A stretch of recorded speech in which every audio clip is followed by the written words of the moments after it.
Hey, everybody, this is Lee Strauss with Spaced Out Radio and Element 115.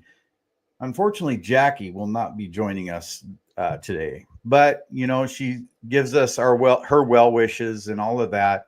She's dealing with the fires down there. Thankfully, she's out of the way of all of that and far enough east where she's not dealing with it directly, which is a good thing. But we do want to, pray for all those that are dealing with that right now, definitely. And we're going to go ahead and start kicking off the show here with heavy hearts, but we will continue on and persevere.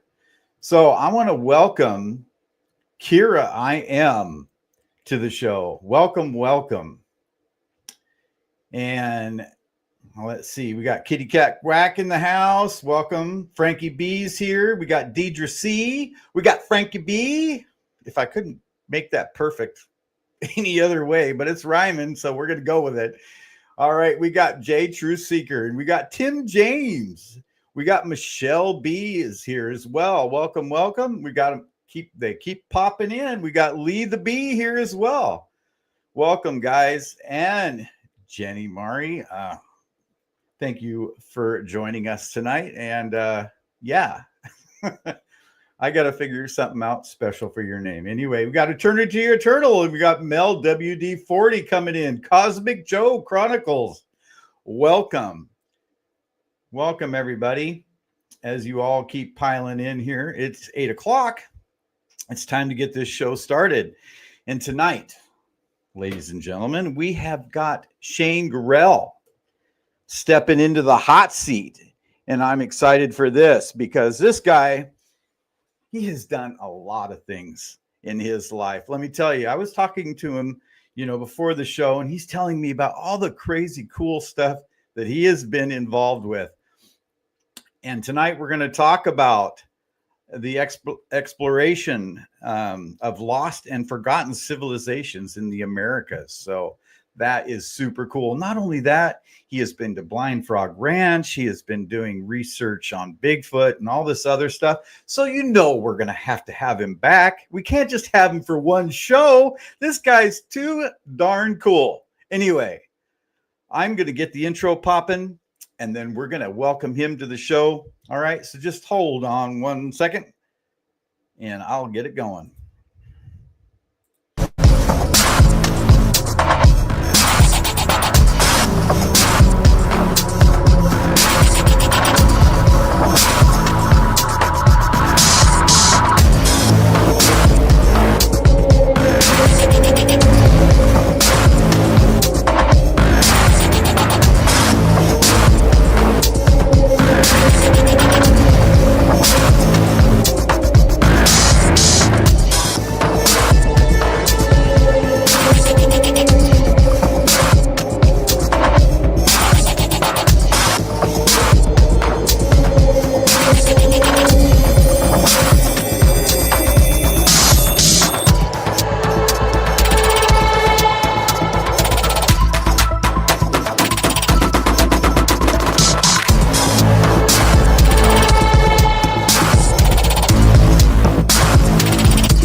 All right, guys, you know what day it is today.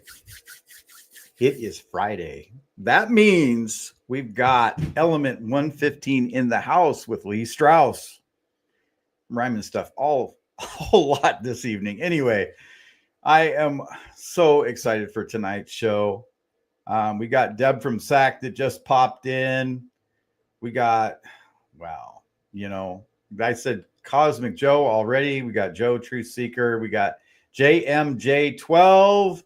We got Mel WD40. We got Jenny Mari. We got Michelle. We got Frankie B. Deidre C. There it is again. The rhyming. As well as our very own Tim James is in the house moderating. So that's fantastic. And I know that, okay, we got Brian WC in too. Just coming on in. They're just popping in pretty quick. Thank you for joining us. Let's go ahead and get going here with Shane Gorrell. Okay, let me just give you a little bit of heads up with this guy. So he owns an exploration company, okay? Archangel Exploration LLC. He's researching lost and forgotten civilizations in the Americas. Anyway, we're going to bring him on, and he's going to tell us all about the Aztecs possibly going as far north as the Grand Canyon. Welcome, Shane. Hey, Lee, how you doing? Oh, I'm doing fantastic, and I'm so freaking glad to have you on. Well, thank you for having me. Yeah. The first of all, before we get into the whole story, because I don't want to lay out all the goods early on in the show, I would like you to tell us how you got started doing what you do. It goes way back. I grew up in Washington State in a small town called Chehalis, and my mom passed away when I was 16, and my dad sent me to Alaska that same week. He put me on the ferry in Bellingham and sent me to Alaska to work in a cannery. He said he got me a job, and I got there. The cannery was closed, and I took a job working on the fishing boat, and a couple ladies taught me how to fish, and it was their boat, and then they introduced me to a man that owned a big seafood company called Trident Seafoods, and I stayed working for Trident Seafoods for 17 years. He actually paid for my college, the owner did, and when I wasn't fishing, I had a lot of time on my hands. And, I made good money fishing. Like, I was a commercial crab fisherman, and I worked on tender boats sometimes in the summer. And the rest of the time I would go out and go exploring. And I became a treasure hunter. Some friends of mine in Alaska gold panned, so I'd go gold panning with them, and then I'd go down to Northern California, gold pan the American River, and I lived in Redding for a while doing that. And I'd fly back and forth to Alaska, and all over the place, just researching. And one of my friends said, well, if you're a gold panner, he said, why don't you start researching treasures and become a treasure hunter? He said, there's a lot of treasures out there that haven't been found. And you're pretty good at finding gold, so maybe you should look into researching a treasure. And I loved reading. I was a fisherman back in the 90s, and we didn't have the internet, and so I popped open the treasure hunting books and I'd read them, and then I planned some big adventure somewhere, and I went all over Utah through the Uintas. I went to through the Superstition Mountains and Lake Powell, and down in California deep in the desert. And I was just a young guy and kind of dumb, like, I had a Volkswagen Baja.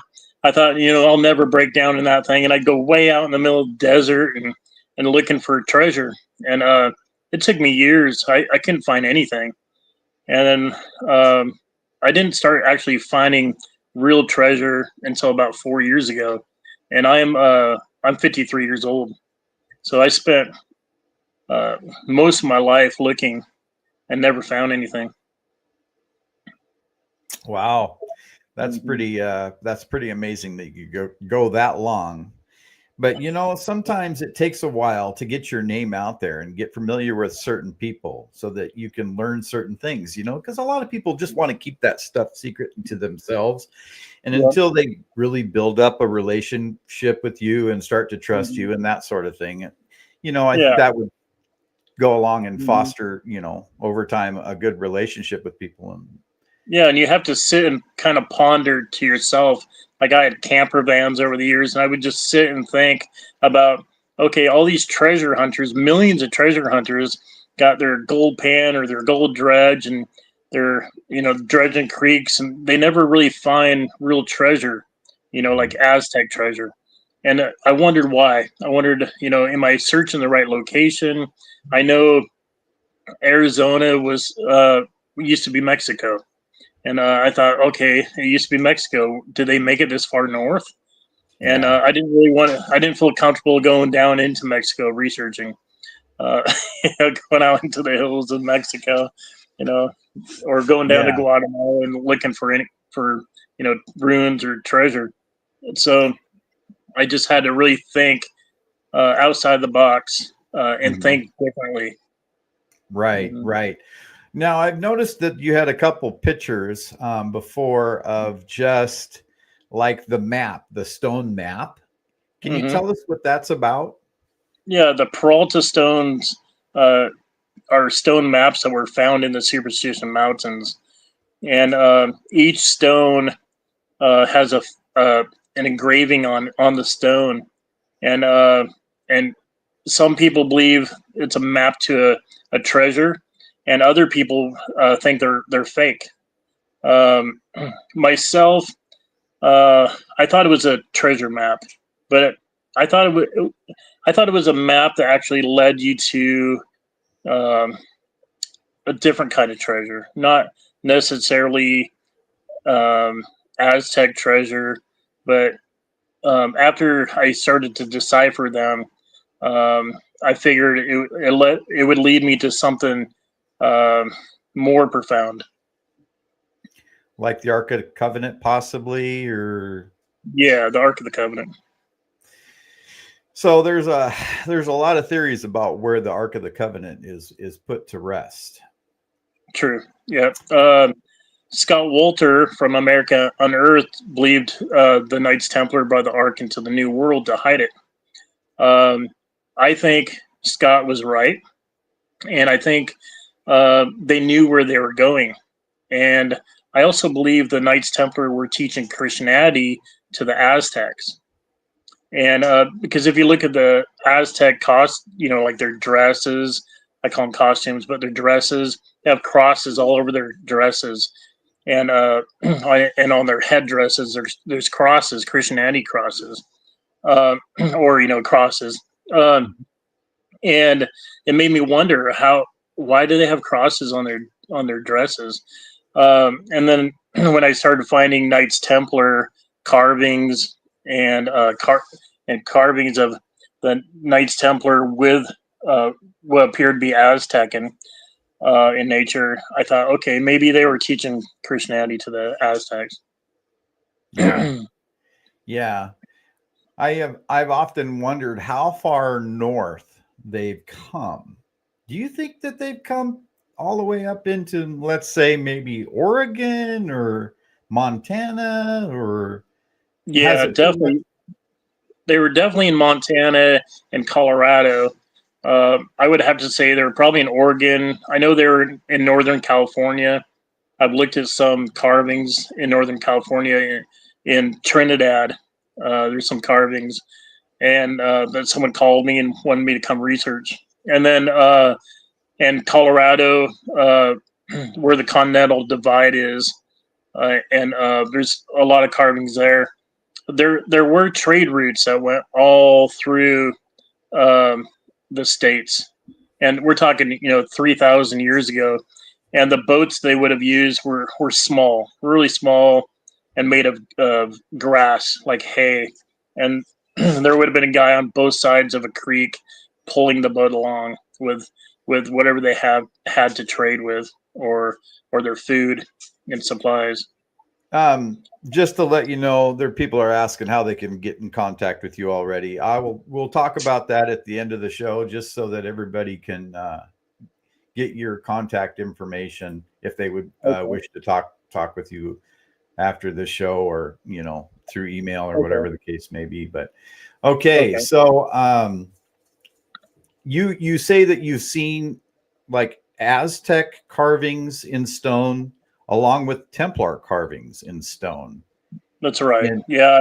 I've seen the Aztec and the Templar carvings of them working together, carrying something together. Now, what's that? As far as the Templars are concerned, was that like the Jesuits? How did that all work? The Jesuit priests. The Templar during the Crusade, they some people believe they had the Ark of the Covenant, and they had to get away, because they were being hunted by Rome for practicing witchcraft, is what they thought. And I thought, if they lived with the Aztec, they would have had to live like them, which could have easily been portrayed as witchcraft. And I think that's what really was happening. And so they, packed up as much gold as they could carry, and probably the Ark of the Covenant and other relics. And they took off, and they knew where they were going. They had to go somewhere safe where they would be protected.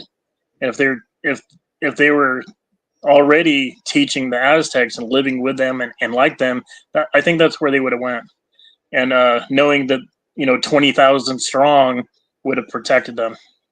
Yeah. They were teaching, they were teaching them about their God. And that's what I believe. I think I can prove it. But that's going down a whole nother road. Yeah. Well, I know that you've got a book out there. I don't know, if it talks about that in the book that you have already made. Yeah. I published 2 books. Okay. One I'm not able to sell anymore. I had it on the market, and I know I didn't go over this with you, but the FBI said I couldn't sell it. They took it off the market, took it away from my publisher, and said it was borderline truth. And and I said, which part? But pretty much, but pretty much, and that's what we just talked about, is where it was right along those lines. And so the second book, it's called the Peralta Stones Treasure Map, Deciphered. Yeah. And it just talks about how I deciphered the Peralta Stones, and showing the stone, and then showing my decipher. And like the witch casting spells is actually a shadow on a wall. It's about 200 feet tall, and it's a warlock. He has a really sharp, long beard, and there's a little boy standing next to him holding a Knights Templar flag. And then the warlock throwing the spells, and on the Peralta stone you can see the spells. And one of the spells is a little circle with a dot, and that means God. And then there's a cross, and there's a bunch of little symbols, and you can see each symbol on the wall. And I'm pretty sure that's the right decipher. Wow. And so I put a picture of that in the book. I know, I've heard that the Jesuits took the Aztec gold and melted it down and made coins and hid these coins in the Superstition Mountains somewhere. Yeah, there's a lot of stories. I met the Jesuits. The Jesuits still go into the Superstition Mountains every year. I met them 3 years ago at the Lost Dutchman Museum, and they go out. They pick a trail. They go out on the trail, and they look for something. They don't know. No one really knows why they're there, but it's like they're looking for something. And I'm thinking, maybe they're looking for the Ark. Maybe they're looking for more gold. Yes, I believe they probably have found gold and melted it down, and maybe they've hid treasure out there. Um, Maybe a long time ago, though. It wasn't Right. recent. Right. That's Uh, correct. yeah. Um, I yeah. I personally found gold out there, and I hired a law firm in Phoenix. He actually got me my LLC, and I legally claimed the 63-pound nugget that I found. What, 63-pound nugget? Are That's you right. kidding me? I'm serious. Yeah. Holy cow. Well, Yeah. 63-pound nugget has to be like this. It's not very big. Yeah. Yeah. It had quartz in it. It had a face carved in it. The face looked like a monkey, which told me he Oh, was probably, the monkey god, right? Aztec. It was yeah. 24 karat gold. Uh, there was some, other minerals in there, but it's only about the size of a cantaloupe. I have a photo of me holding it like this. Uh, I can send that to you. Oh, well, yeah, we'll have to do that after the show, but wow, I would But, love to see that. Holy cow. That's but amazing. there's bigger nuggets out there than that. And do you think most of those nuggets were captured from the Aztecs and then brought to the Superstition Mountains? I mean, how did they get there?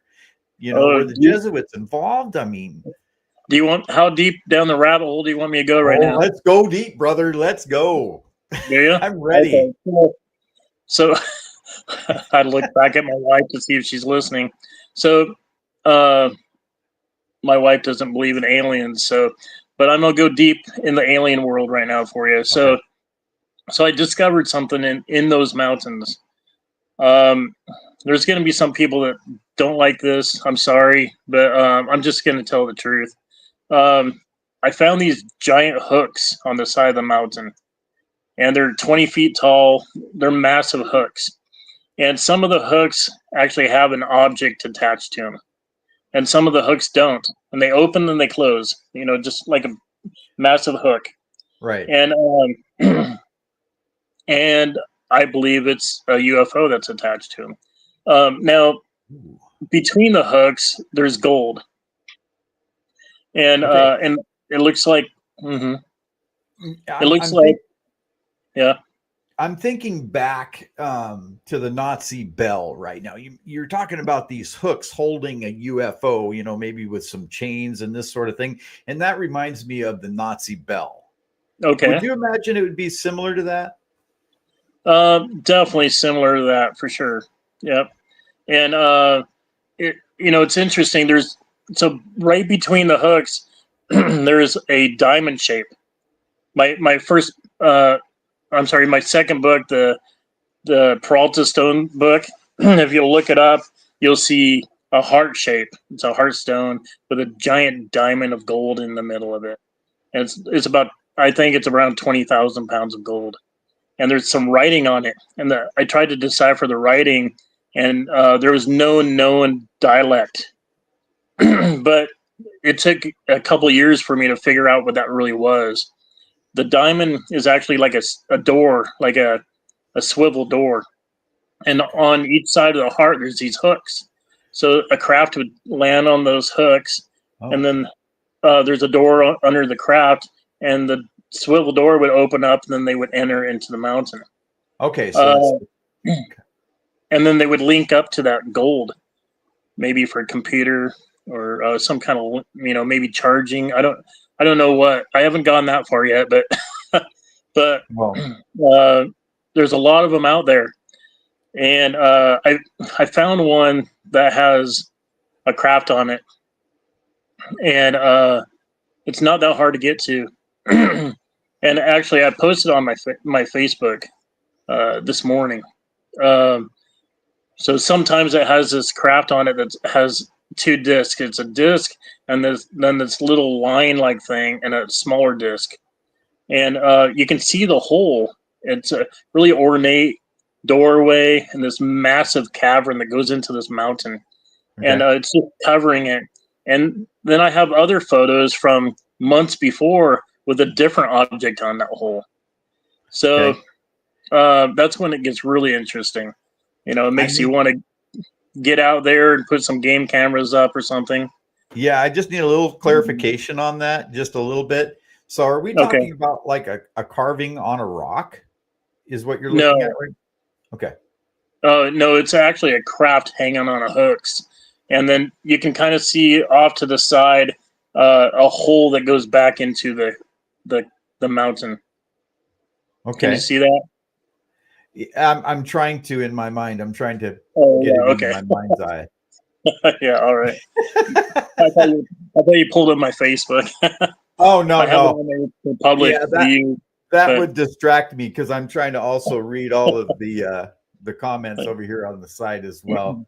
But yeah, to get back, yeah, that's to, astonishing. yeah. So there's I've had some close encounters with the reptilian race in the superstitions. Okay. And that, so I believe that's who it is. Uh, and you don't want to get caught out there near them, anywhere near them.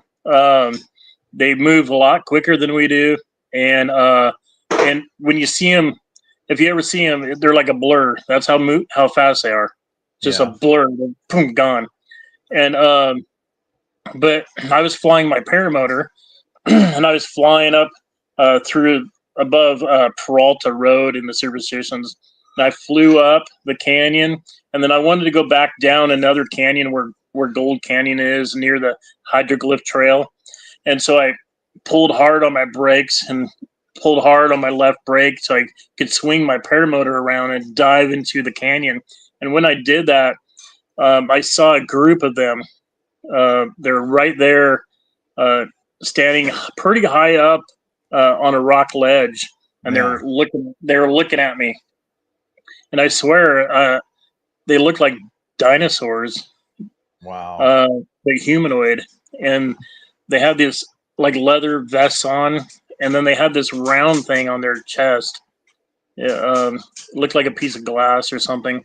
But I was shooting. I had my GoPro Black with me, so I got some good video of that. And then I'm sorry to stop you here, but we have a question. Do you think the military was involved whatsoever with creating these doorways, or do you actually think it was these entities, these aliens? Yeah, it was definitely the aliens. I don't think the military even know they're there, to tell you the truth. Okay. That's the scary side for me sharing all this stuff is I really don't think they even know. Yeah, yeah. I see the black helicopters flying back and forth, but I don't think they do. I don't think they know. I think people. I think the common person, we think that we're the biggest and baddest thing out there, and we. I think most people don't believe in aliens, and I think most people wouldn't believe a story like this even, and I don't blame them. Right. It took me a long time to really take it in. I saw the hook. The first thing I saw was a hook, and then I saw the hook open one day, and I was like, "What in the world what is that thing?" And then I saw a long bar going to a cog, and the cog turning one day. There was really low clouds, and then I could still see. I had a spotting scope, 85 millimeter, the biggest spotting scope you can buy, and I was watching that cog turn. Interesting. And I thought, oh my gosh, no one's gonna believe me, Yeah. Yeah. And but you've got a lot of pictures on your Facebook page. yeah, I do. Stuff. But I just share it because I think people need to know. I mean, whatever's going on, it's active and it's happening right now. Right. And we don't even know. People go missing all the time out in those mountains, and no one knows what happens to them. And I can tell you right now, I bet you anything they're in one of those mountains. And who do you tell? Who do you tell? You can't just. I know the police chief of Apache Junction. I told him, I said I found 7 doors into the mountain. 7 doors with locks on them. and they look like ship, like a that you would see on a on a boat or a ship. They have locks on top, and the locks are like 4 feet long, and the doors are like 20 feet tall. You know, do they have like the rivets in them and all of the whole thing, or you don't see any rivets. It looks like a rock, and they're kind of round on top, and Yeah. they're ancient. But you can see the latch. It's a swivel latch, and you can see where it locks in. You know, Uh-huh. and you can see the hinges, and you can see the door, like it's not a doorknob, but it's like it looks like a piece of metal that's long and flat, and then it has Yeah. two holes in it, like two long fingers would slide in and open it up. And all the doors are like that. 2 fingers would slide in and open it, and so it tells me it's definitely an alien race style door. Yeah. Yeah. Or a giant, maybe the giants. I know giants were real out there. I've discovered 2 skulls. The Nephilim. Maybe the Nephilim. You know, I really don't know. I would say the giants carved the mountains for sure. I found some of their carving tools. They're really super long. I found one that kind of looks like a can opener for snapping rock. I found one that looks like a pick with a giant hammer. Yeah. And they're just leaning on a random rock. Well, here we're getting into our second half hour. Do we want to? You want us to show some of the pictures of the things that you've shared with me? Yeah, let's go through that. Okay, hold on. Let me bring it over. Okay, I'm going to bring up the bear. Okay.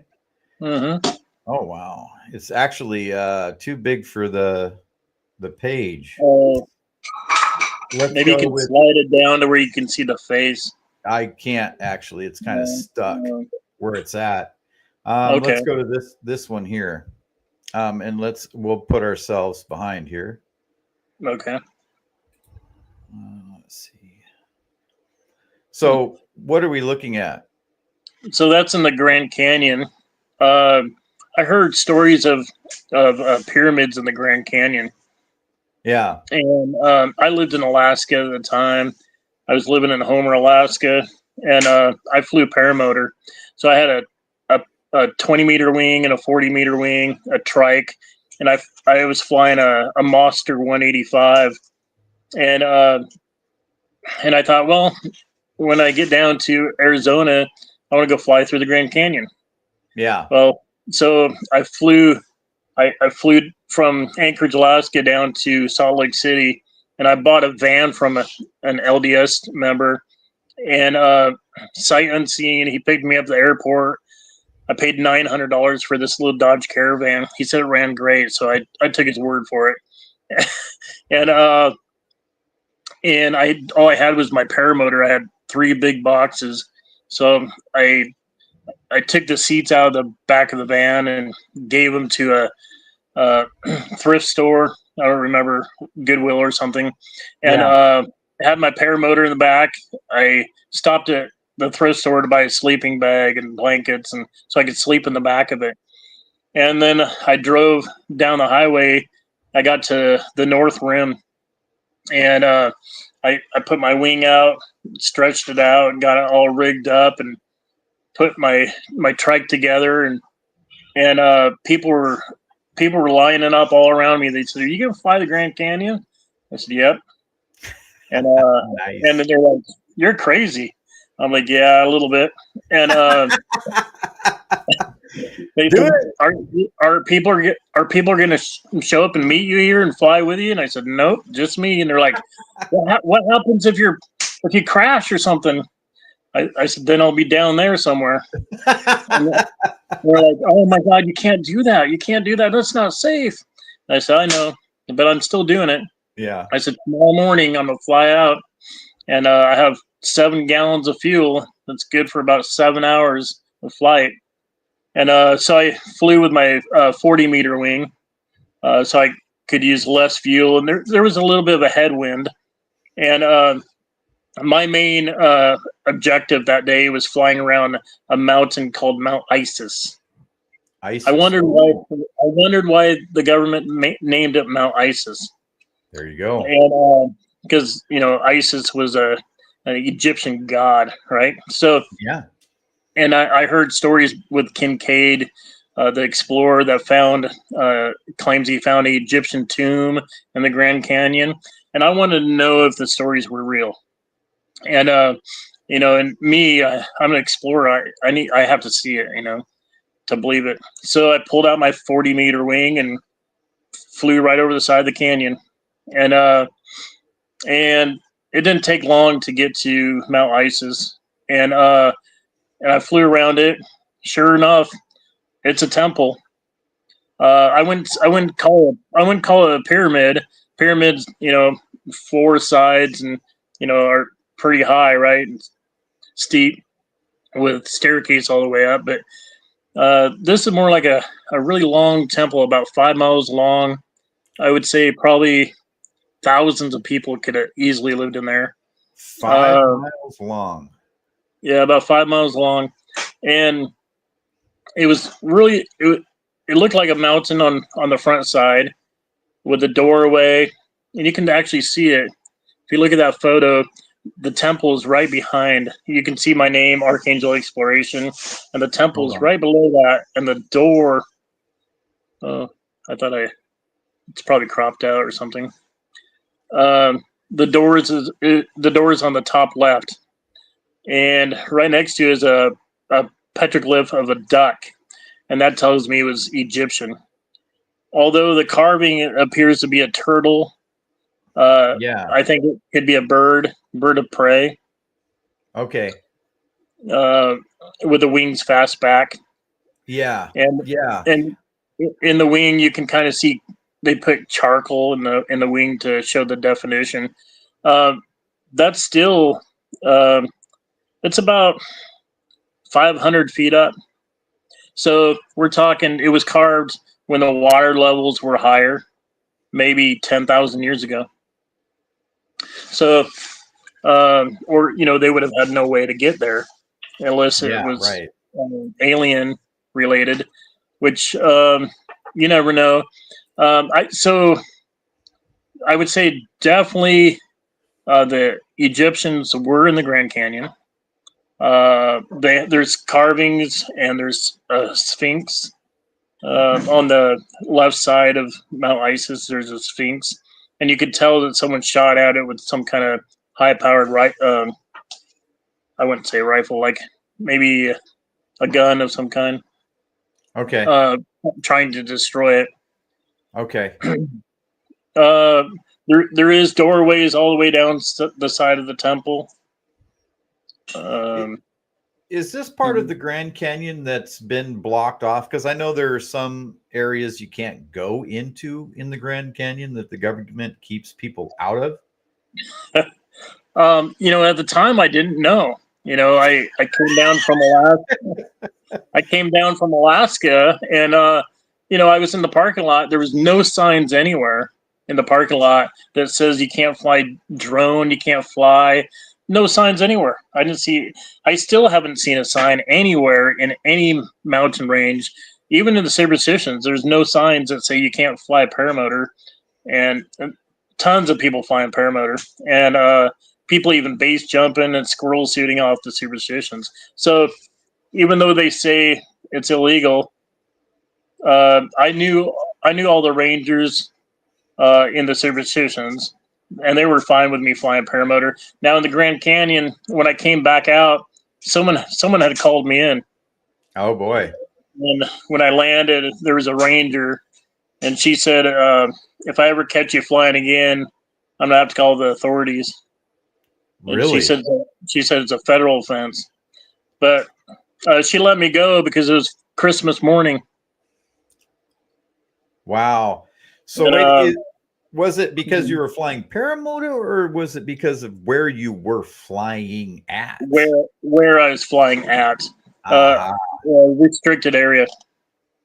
Wow. Wow. So, And I had no idea. okay. Mhm. So But if now I know why.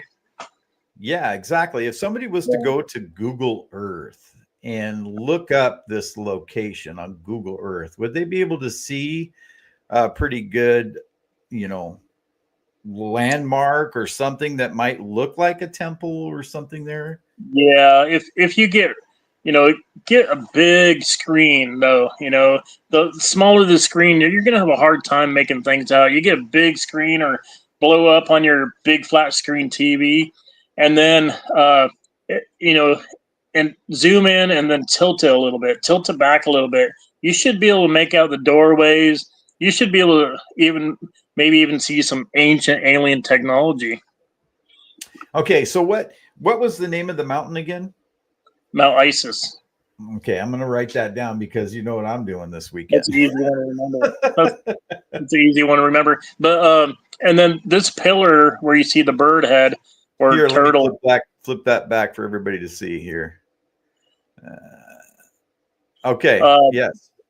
you might be able to see things like that all the way around Mount Isis. There's an animal like that on a pillar, and there's even an octopus on one. So, and then if you look right behind it on the right side, it's kind of disc shaped, and it has carvings in that disc shape down there below the rock formation that's right behind the bird. Okay. Um, it's hard to make out, but if you blow up really big, you'll be able to see the formations on that disc shape right there. But Gotcha. all the way around, there's pillars, and there's carvings on top of each pillar. That's amazing. There's When you were also, when I was flying back to the parking lot on the wall, like if I was like 300 yards away from the wall, I could see carvings along the wall. The closer I got, the carvings got more distorted. So if someone flew a drone or something, you might not see them unless that drone was high up. Made me wonder why those carvings were on that wall so high up. If the people were so low in the canyon. Just didn't they're make any sense to me.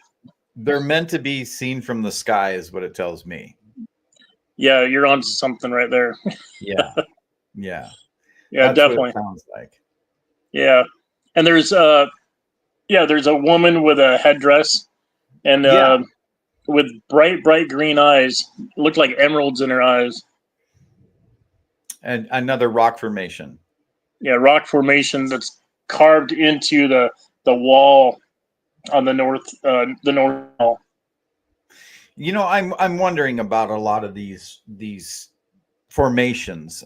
It seems to me Mhm. like you would come across something like this in the Grand Canyon or the Superstition Mountains, and the Mhm. natives or whoever back then just would take advantage of what was already there and try to sculpt it a little bit Mm. more so that it was recognizable as an animal or something else. Is that the case, or do you think that they I have a little experience with that actually. okay. Okay. Um, yeah, I've been attacked by the Apache and natives in the Superstition area quite a bit, actually. I understand, their heritage. They want to protect their heritage. Uh, what's out there, though, the carvings are Aztecan. There's Knights Templar. I haven't seen any that were actually um, Apache carvings. They'll portray them as their own. Mm-hmm. Um, but if depending on how deep you dive into it, you'll see that they're Aztecan and a lot older than a few hundred years. Right. There's a lot of talk about possible, curses and this sort of thing out there Mhm. in the Superstition Mountains.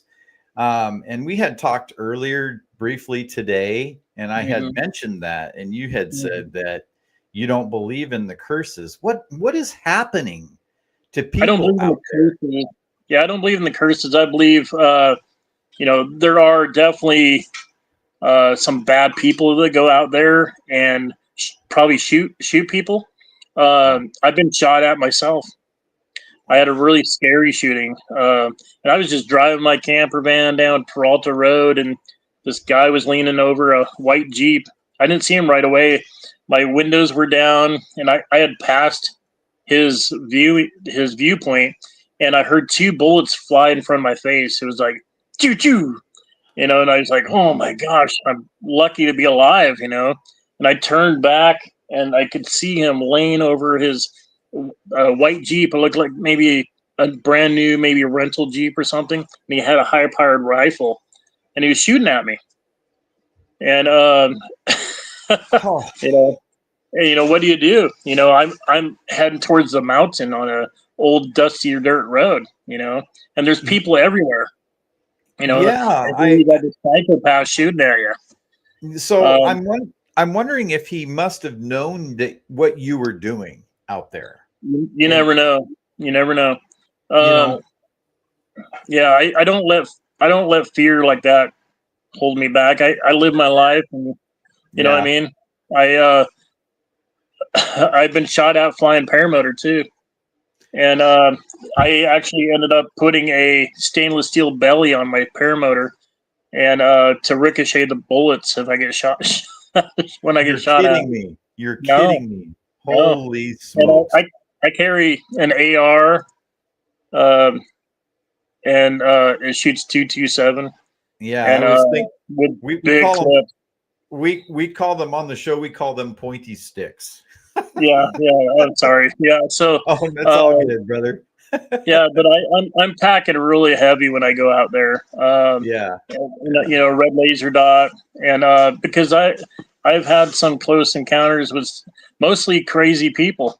Um, but I would say the biggest problem out there in those mountains would be, and I believe this wholeheartedly, there are reptilian humanoids out there that are hungry. And I think Oh, they eat people. And I had a close encounter camping. I was camping. I had a Suzuki SUV, and I had a makeshift bed in the back of it. So when I was like way out in the middle of nowhere, I could just sleep back there. And I was off Highway 88, Superstitions. I was just right off the highway in a gravel area, and sometimes the sheriff parked there, so I felt safe. And I'm sleeping back there. I always slept with my pointy thing. your pointy stick. Yeah. Pointy stick. So I was sleeping with it, and I heard the bushes move. And I don't know if you've seen the bushes out there. They're like 12 feet tall, and Okay. and I heard them move. It was like, and I had a back window. The back passenger window was broken because someone broke in and stole all my camera equipment, and Wow. so it was busted out. But I had plexiglass and it was taped on. But down on the down on the low side, there was a gap. So I heard the bushes move. It woke me up. It was like 3:30 in the morning. I'm just laying there, holding on, onto my my treasure, and I hear this voice, and it said, "Should I grab him?" And the other one said, "No, we need a dog." And it sounded like they kind of had a hiss when they were talking, like Huh. if a snake spoke English. And I just was kind of frozen right there. I didn't move, and um, and I could hear them shuffling around on the gravel right next to my car. And then next thing you know, the bushes shook again, and I Huh. was like, "Oh my god! I think they were gonna try to grab me." And and I heard them talking right next to my car. And I always think about that. I think, "Oh, whoa! I had a close encounter with a reptilians looking for food." And so I started researching how many dogs go missing, Yeah. and we're talking a lot of dogs go missing in that area. Um, Interesting. Hundreds of dogs go missing every year. Huh. Um, so I'm thinking, maybe they're not wanting to take a person. to draw attention to themselves. There you go. Yeah. So So if they dogs take a are, dog, it's no big deal. Coyotes got them. or that. Yeah. Isn't there like antelope or mountain goat out there too? There's goats. There's no antelope out there that I've seen. There's deer, goats, javelina. There's lions and bobcat, and longhorn Okay. sheep. Yeah, that's what I was thinking of. Longhorn. Yeah, but I don't know. Maybe they have a taste for dogs or something. I don't know, but Anything but the dogs and the cats. Come on, leave our pets alone. We don't need this. yeah. But there was a disappearance like 3 years ago. An old man and his son or grandson. I'm sorry, and they walked off the trail. The story I heard, they walked off the trail. The grandpa went back to the car to get his cameras or something, and he went back, and the grandson was gone. The grandson, I think, was like 17 years old, but and they've never found him. Really? And now you're going to make me want to do some research on my own here to see. So I've got the ISIS. You're welcome to come down. You're welcome to come down. I don't want to go where you're going. I can tell you right now, being around you, I'm gonna get shot at, and I don't need that at all. I don't care how many pointy sticks we have. Yeah, I don't need that at all. No, I won't go to where I know that that kind of activity's there. Oof. But yeah, I told Terry Carter if he came down, I'd show him one of those doors. Yeah, and it's right off the road. I mean, hidden in plain sight. Well, if people go to your page, they can see a lot of these pictures. That you have. In fact, in a much better quality that I'm able to show here on this screen, actually. So I would invite everybody to do that, because I raffled through some of your stuff earlier today, and I was like, wow, you got a lot of stuff, a lot of photos and of these petroglyphs and rock formations and that sort of stuff on your page. So how about the temple? I sent you a picture of the temple. It has a sphinx on it. Has windows down the side. Let me see if we can get that one up here.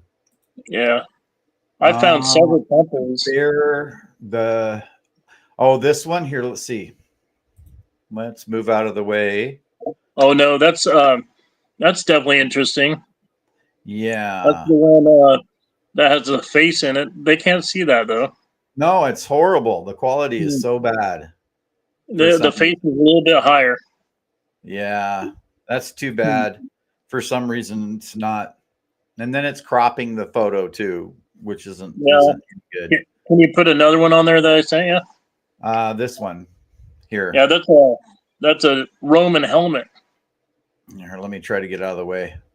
Yeah, it's laying sideways. The broom part is on. I see it on the right side. Yeah, I see it. That's in the superstitions. Wow. And is it like a petrified thing, or is it still metal? It's still metal, but I think it's gold. And it has a lion's on the side of it. It has a lion's face. Oh wow! Okay. Mm-hmm. Wow. Yeah, a little bit to the left, you can see teeth. Interesting. Yeah. Okay. But like I said, people should go to your page and look at that stuff, because they're going to get a better quality than what I can show you here. Yeah. Definitely. So the bear one that you were showing, that was the bear had solid gold eyes the size of semi-truck tires. Holy cow. So that picture of that, it looks smaller, but you're saying that the eyes were the size of semi-truck tires. The bear is 50 feet tall, and it's a red sandstone. Yeah. I discovered that. I was in shock when I saw it. The mouth is open and it's kind of heart-shaped. At first, I thought that was the heart stone that I was looking for on the Peralta Stones, but it wasn't. I actually found the heart stone, and it's it looks like King Montezuma, and he's standing there, or he's kind of kneeling, I guess, but you can see his headdress, and he's holding a heart shape in his hands like this, and it's Wow. about 200 feet tall, and the Wow. heart is like just dripping in gold. Interesting. Why haven't people So just, vandalized these things to get the gold they from don't know them? where they are. Ah. hmm And So yeah, so I've been we're going back down there, and we're going to hire a law firm. I've already talked to the Parks Department about a treasure trove permit, so I'm going to secure a treasure trove permit, and that in an area that I discovered.